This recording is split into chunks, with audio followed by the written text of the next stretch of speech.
and welcome to Stakelbeck on Terror. Well, Al-Qaeda has taken notice of my work. I guess that means I've finally arrived. The world's most notorious terrorist group just released the latest issue of its official English language magazine, which is called Inspire. The magazine is published by Al-Qaeda in the Arabian Peninsula, which is based in Yemen, and is specifically targeted towards American Muslims.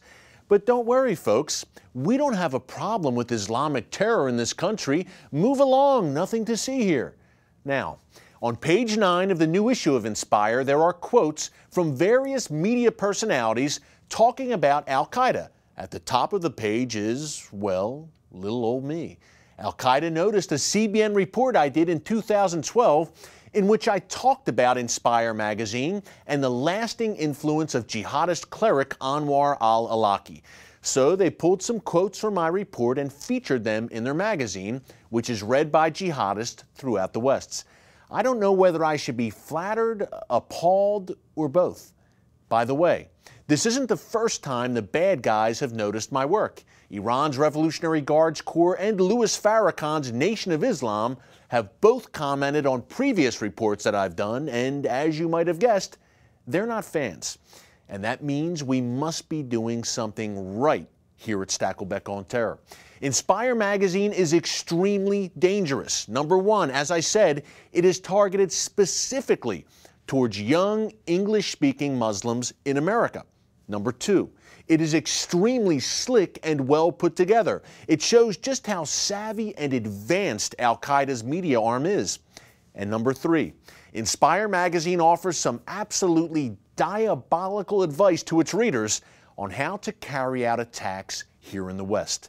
In the latest issue, there are instructions on how to torch parked vehicles and cause road accidents. In past issues, Al-Qaeda recommended attacking busy Washington, D.C. restaurants during lunch hour and using cars to mow people down. They've also given instructions on setting forest fires in the United States, and one article was named, seriously, How to Build a Bomb in the Kitchen of Your Mom. Very creative. Rest assured, impressionable young jihadists here in America are eagerly lapping this all up. But don't worry. President Obama tells us Al-Qaeda is on the run and nearing defeat. Ladies and gentlemen, it could not be further from the truth.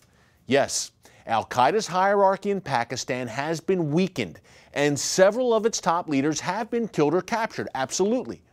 But Al-Qaeda actually covers more geographical ground now than it did on 9/11. From Pakistan to Yemen to Somalia to, yes, Iraq, and from North Africa and the Sahara Desert region to Libya to Sinai and Europe, Al-Qaeda is expanding and spreading its wings. We saw it with the deadly attack on our consulate in Benghazi, and we saw it with the Algeria hostage crisis earlier this year. And no one knows this better than Rudy Attallah. He's the Pentagon's former counterterrorism director for Africa and now heads up a great organization called White Mountain Research. I sat down with him recently to discuss the changing face of Al-Qaeda. Take a look. So Rudy, you've spent a lot of time in North Africa over the years. You're a top counterterrorism expert. You know a lot about a group that's really rearing its head now, AQIM, Al-Qaeda in the Islamic Maghreb. Tell us about how serious a threat they are. They made their big splash with the hostage taken in Algeria recently. How serious of a threat are these guys? Well, I'll put it in context. AQIM has been around for a long time, over a decade.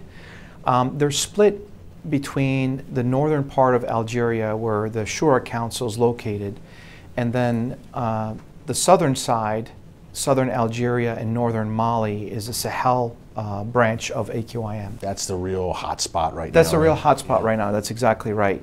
What's really interesting about that southern branch is it's been making a lot of money over the years through kidnappings for ransom. The drug trade goes through their territory, so they levy taxes on it.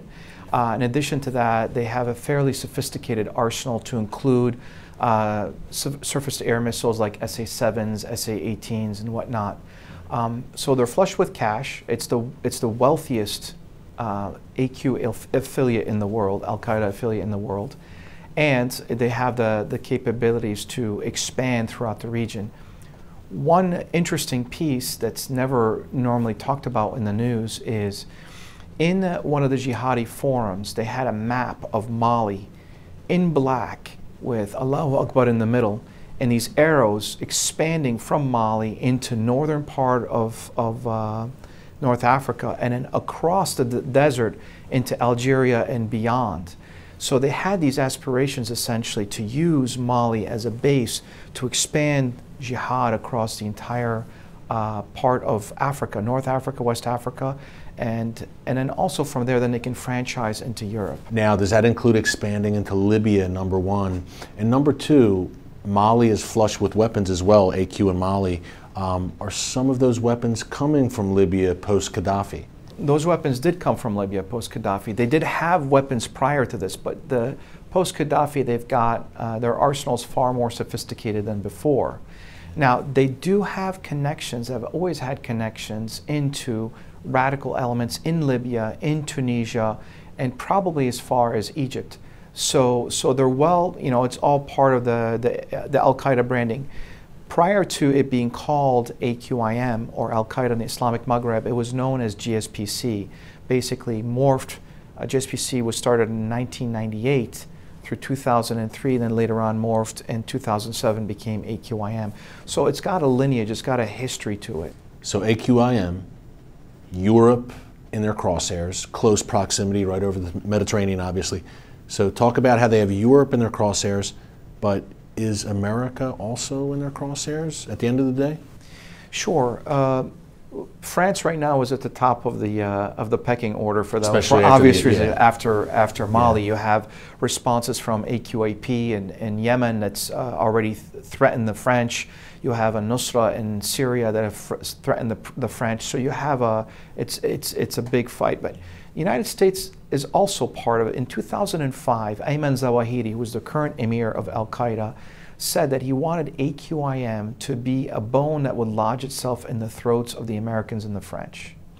So more recently, before the French intervened, in part of the Al-Qaeda element, there was an individual named Omar Hamah who was very talkative that kept threatening and making overt threats saying, we don't care who comes our way, whether it's the French or the Americans, you guys are nothing, we're going to go after you.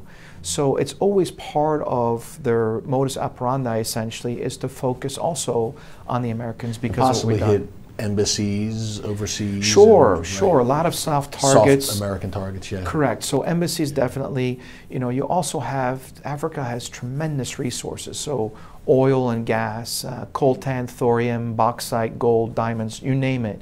And so you find American companies and investments out there. All of this has some form of impact, especially if they choose to go after us in a big way. President Obama, he said it in a speech recently, he said it throughout the campaign, he keeps saying that Al-Qaeda is nearly defeated, they're on the ropes, they're on the run. It doesn't seem like this is an accurate statement. What are your thoughts on the state of Al-Qaeda globally? We've made some inroads in the Afghanistan-Pakistan region, and we've had some successes, definitely, and we've had some successes in Yemen. However, I always use the balloon theory. It's, you know, when you squeeze it in one place, it's going to come out the path of least resistance.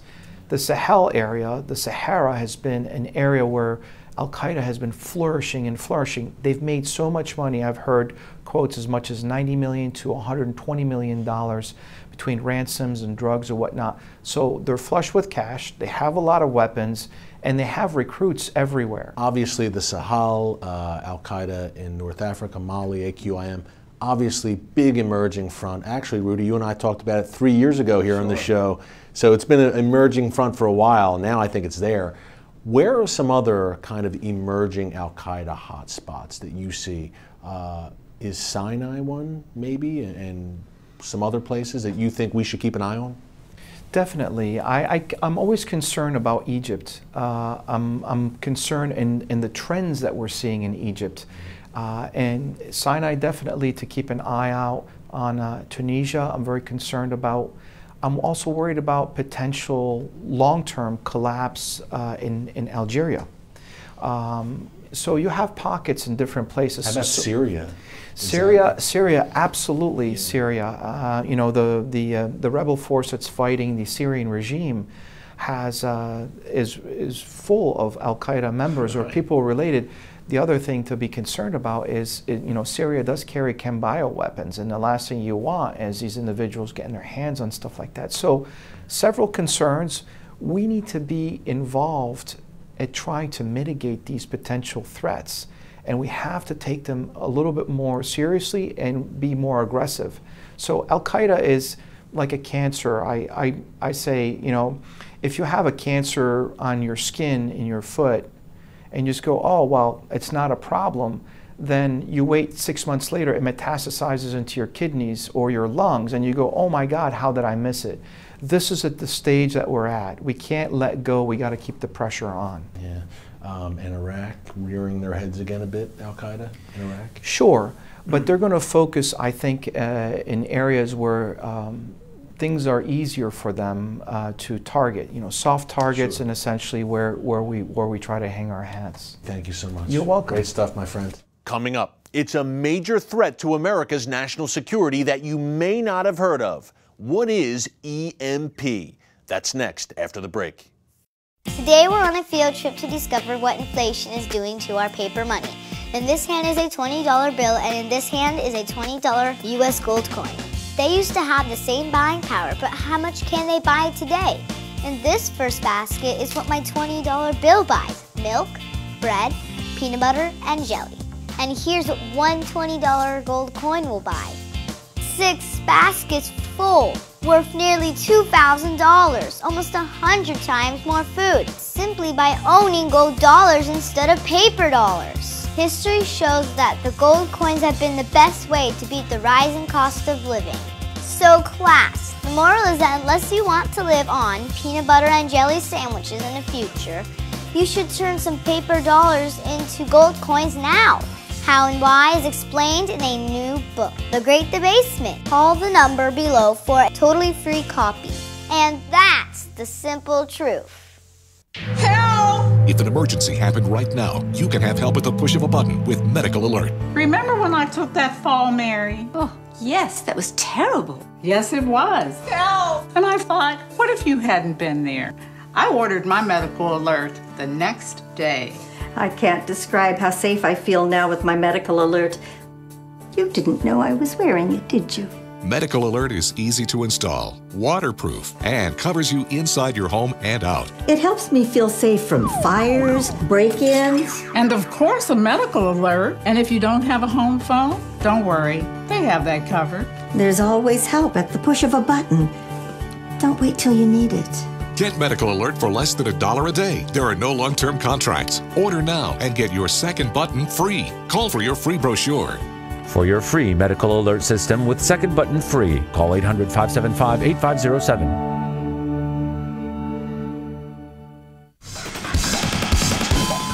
And welcome back. I'm joined now by F. Michael Maloof. He's a former senior policy analyst in the Office of the Secretary of Defense, and he's author of the eye-opening new book, A Nation Forsaken. It's all about something we've talked a lot about here on the show, the EMP, electromagnetic pulse attack. Michael, welcome. Thank you very much, Eric. Hey, this is a frightening book, and frightening, but a must-read, I would say, for every American. This is a very real threat.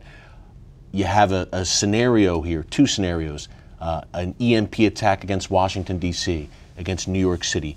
Elaborate on that a little bit more and tell us what that would look like. Well, the scenarios are designed to give what is, in effect, a real-life activity that could occur either by lone wolves or even by terrorist cells within the United States. The one that zeroes in on Washington talks about how they can take advantage of our usually congested roads anyway and use it to their advantage, tying up our emergency responders, and then carrying out a terrorist activity in, let's say, in the subway or something like that. It could be used as a diversionary point. What they're using in this case would be radio frequency weapons that can be made, and the astounding thing is that the technology for this type of activity is very readily available in electronic shops, and anyone with some technical knowledge can actually fashion one of these together, and they can go to the internet. They can, there are websites that talk about how to make an EMP weapon, and how to then upscale that weapon to whatever strength you want to have. You know, Michael, the scenario we've talked a lot about here on the show is the scud in the bucket. You have a freighter off the Atlantic coast. You fire a nuclear-tipped missile in the atmosphere above the United States, and you send down those electromagnetic pulses. You fry the electric grid. But in the book, A Nation Forsaken, you talk about smaller EMPs. You don't need the whole missile scud in the bucket thing. You could have something called a flux gun. Tell us what a flux gun is. Well, a flux gun is a device that can be made by an individual. It has coil wrapped, copper coil wrapped around. It may have a charge, a C4 charge at the end, to give it that charge to shoot off that electromagnetic energy toward a given target. Again, it's a little more technical than I want to get into, but it can be made, and it can be made to the size of a suitcase, or they can be put into the back of a truck, the back of a van, and in using this device, you won't hear it, you won't see it, and your electronics can go out. In the book, you say this would send us, the large EMP would send us back to the 19th century. Correct. Elaborate a bit more on that, what it would do and what America would look like. Mad Max type scenario. Well, the concern is, and this was expressed in the 2008 EMP Commission report from Congress, that it would affect all of our critical infrastructures. We have about 8 critical infrastructures, which include our transportation, our electrical grid system, our telecommunications, our energy delivery, our pipelines. They're all run on automated control devices that can go out and affect our way of life as we know it. And this would also include our emergency services and space systems. Michael, leave it right there. We're going to get into this frightening scenario much more after the break with Michael Maloof, author of A Nation Forsaken. Don't move. Attention sleep apnea patients. Are you tired of the expense and hassle of getting your CPAP and BiPAP supplies? Are you fed up with dealing with ill-fitting, leaking, or worn-out masks and straps? Are you worried about the effects that unsanitary tubes, cushions, and filters have on your health? If you said yes to any of these questions, Allied Medical Supply Network has the solution to your problems. You could qualify to have your supplies regularly delivered right to your door at little or no cost to you. That's right, no more inconvenience, no worn-out masks and straps, no more unsanitary equipment, just restful sleep.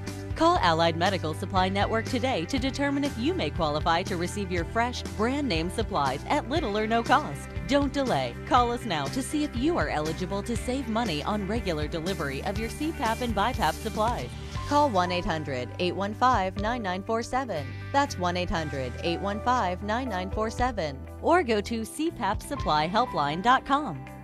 Announcing an important breakthrough in healthcare that can benefit everyone. If you or anyone you love needs affordable health insurance, regardless of a pre-existing medical condition, call Quick Insurance 123 today and get the immediate relief you deserve. Quick Insurance 123 was created to provide affordable health insurance to all uninsured Americans, with or without pre-existing conditions. This is not a discount card. This is a real insurance program that lets you choose from many affordable health plans, with access to doctors, hospitals, emergency services, and more. So call the number on your screen now and get the health coverage you need, just for calling. As a special bonus, we'll send you a free prescription savings card that could save you up to 85% on your prescriptions. That's right, you could save up to 85% on your prescriptions just for calling. Call Quick Insurance 123 to find out how you can get affordable health insurance and receive your free prescription savings card just for calling. Don't wait. Getting a free quote is as easy as 1, 2, 3. Call today.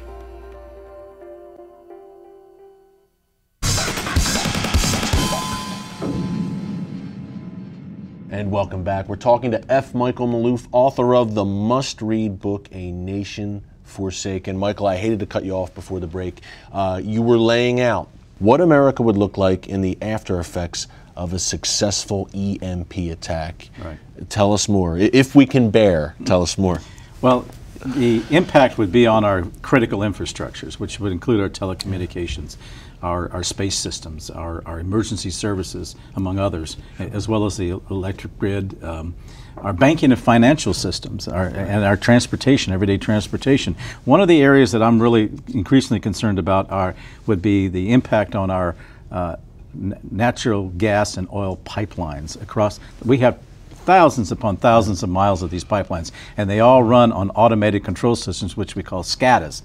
These are all unmanned, and if there's an EMP event, whether natural or man-made, these things go out. And on a regional, national basis, it could be catastrophic in and of itself as a secondary effect, because it could cause buildup of pressure in the natural gas pipelines. It could cause explosions.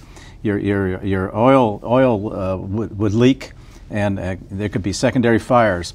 If this happened on a massive basis, I mean, the quality of life ramifications too, Michael. I mean, as you say in the book, we'd be back in the 19th century. Yes. In addition to what you're talking about, I mean, look, nothing would work. right. Cars wouldn't even run. Depending upon the severity and the intensity, right. it could You'd have impact. a big one, right? Yeah, absolutely. Our hospitals would be affected. People with pacemakers, right? People with dialysis in hospitals, with hearing aids. All those electronics would go out. Everything fried. Mm-hmm.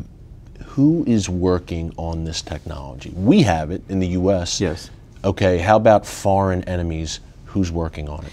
Well, there are quite a number of adversaries who are out there. You have not only Iran, who has done some preliminary type of launching off of ships and mid-air explosions. That's right. You have North Korea that's just successfully launched a 3-stage missile and then launched a package. That package could be a nuclear, a miniaturized nuclear weapon.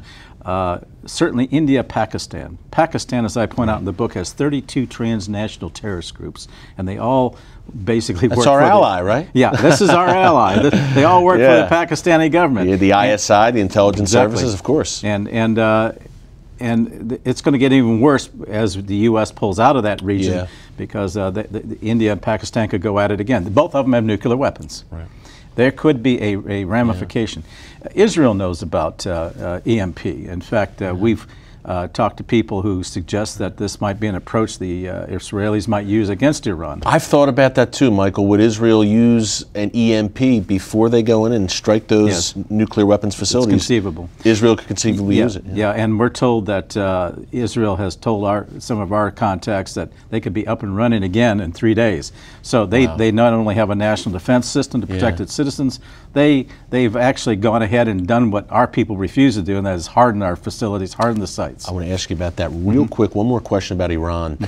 You know, Iran is obviously pushing towards a nuclear weapon. A lot of people here in the U.S. say, look, we can contain them. They're only a problem for Israel. But this EMP scenario shows that, look, Iran is an existential threat to America as well. Well, it can be Iran. It could be a proxy. It can be anybody that any one of these countries, including Iran or even Pakistan, could employ to do their dirty work. And we are the great Satan to the Iranians. They have deadly intent against us. Yeah. Well, it's just like the Old West. You know, you're the top gunslinger in the West. Someone's going to want to compete with you and challenge you. And that's the problem. And we've had the Russians actually comment to our lawmakers in the past that if we really wanted to bring America to its knees, we would just launch an EMP from a missile off of a submarine off of our coast, take out your grid, take out your communications. And the U.S. military depends on the U.S. grid system by 99% in this country. It's too easy. It's too easy to carry out. Michael, about 40 seconds left before the break. Our electrical grid is not hardened enough against this, is it, here in the U.S.? Not at all. And there's some debate, and it's a question of cost. It'll take anywhere from $40 to $50 billion to harden, to mitigate the problem. It wouldn't eliminate the problem entirely if you had an intensive storm or an intense burst from a overhead blast. Because this is another show, but a solar storm as well. A naturally occurring EMP could happen. Well, they're talking, Mother Nature. NASA's talking about its most intense period this year and next. Wow. And they're estimating that if we get a direct hit, could cost upwards of $2 trillion in the Michael, first year. Gonna stop you there. After the break, wrapping up with F. Michael Maloof. Stay tuned. The game show of biblical proportions is back with more action, more fun, more stars, Kirk Franklin, Mary, and more nuns. The nuns just whooped you, man. The American Bible Challenge Season 2 premieres Thursday, March 21st at 9, 8 Central, only on GSN. Visit GSNTV.com to find GSN in your area.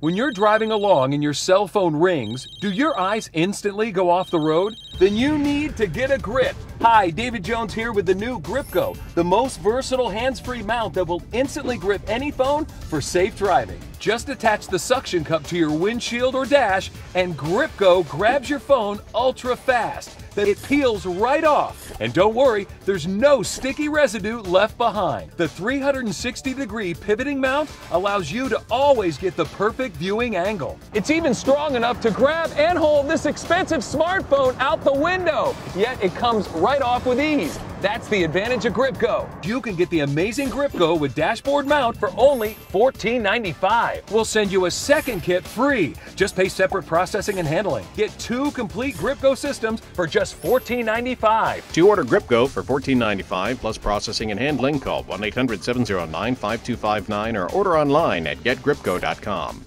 The game show of biblical proportions is back with more action, more fun, more stars, Kirk Franklin, Mary, and more nuns. The nuns just whooped you, man. The American Bible Challenge Season 2 premieres Thursday, March 21st at 9, 8 Central, only on GSN. Visit GSNTV.com to find GSN in your area. And welcome back. We're wrapping up with F. Michael Maloof, author of A Nation Forsaken. And you call the book A Nation Forsaken. We have been forsaken by our government with this EMP threat, Michael. Yes. Talk about that a bit more. Yeah, by our federal government especially.